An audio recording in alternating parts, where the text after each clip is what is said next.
Assalamualaikum warahmatullahi wabarakatuh. Bertemu lagi bersama saya UJ di channel YouTube UJ Official 89. Untuk para pengusaha warung sembako, bagaimana kabar Anda hari ini? Mudah-mudahan usaha kalian lancar-lancar selalu dan mudah-mudahan selalu diberikan kesuksesan. Nah, untuk kali ini saya akan membagikan tips bagaimana cara kita mengatasi pelanggan warung kita yang suka berhutang di warung kita. Memang salah satu yang menjadi tantangan usaha warung sembako adalah kita menghadapi pelanggan yang berhutang di warung kita atau pelanggan yang suka menunda-nunda pembayaran hutangnya.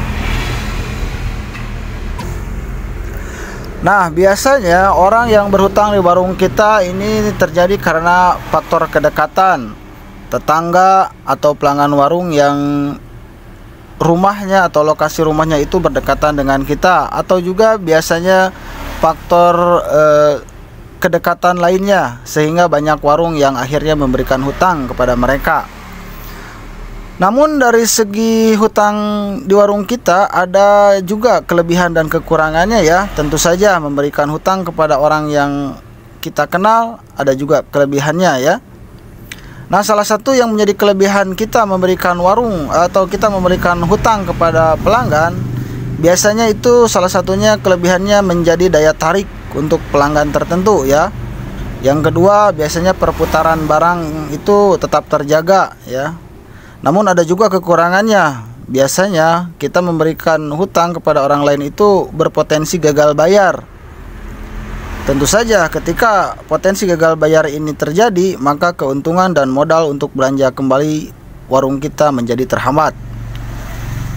Kekurangan selanjutnya biasanya rentan terjadi konflik ya, konflik sosial, terutama jika pelanggan yang berhutang tidak terima ditagih hutangnya. Nah, orang-orang yang seperti ini sering terjadi juga. Ketika kita menagih, biasanya orang yang berhutang tersebut malah kembali memberikan respon negatif kepada kita. Dia tidak belanja kembali atau bahkan terjadi konflik sosial lainnya. Nah, langsung saja apa yang harus dilakukan jika kita memberikan hutang kepada pelanggan? Pertama-tama buatlah peraturan tegas ya di warung kita. Apakah kita bersedia menerima hutang pelanggan atau tidak? Jika kita bersedia memberikan hutang kepada pelanggan, maka buatlah peraturan untuk disepakati bersama. Misalkan, pertama ya, kita berikan nominal maksimal pinjaman atau hutang kepada pelanggan, misalkan hanya maksimal 50.000. Jika hutang melebihi 50.000, maka kita tidak berikan.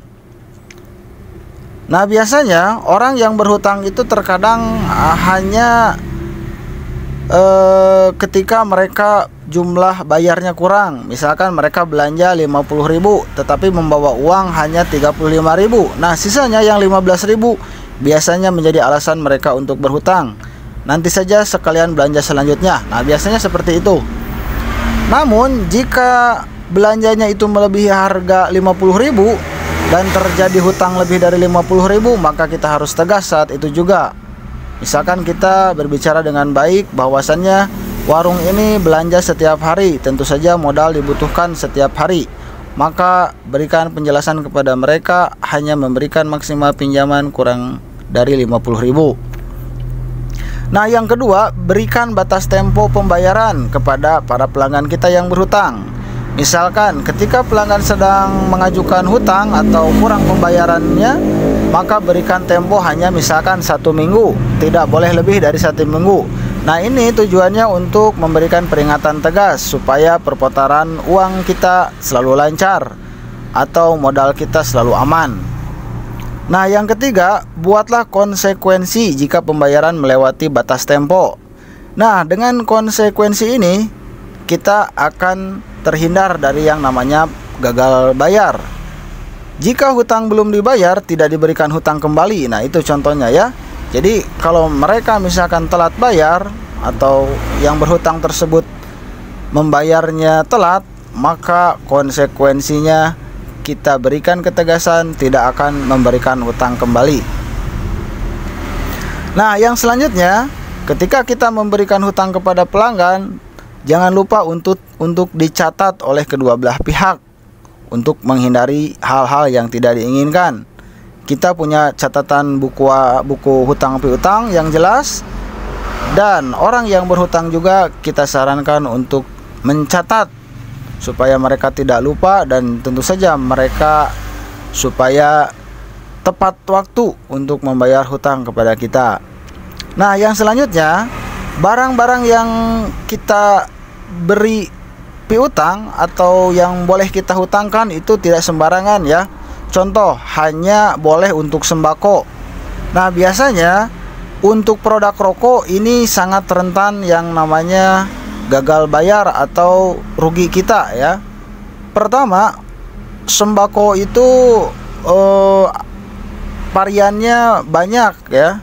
Tetapi kalau rokok, kalau variannya banyak tetapi modalnya besar, nah itu sangat rentan sekali. Jadi kalau bisa kita memberikan hutang kepada pelanggan itu jangan produk rokok, karena rokok itu kita setiap hari atau sering belanja dan modalnya juga besar.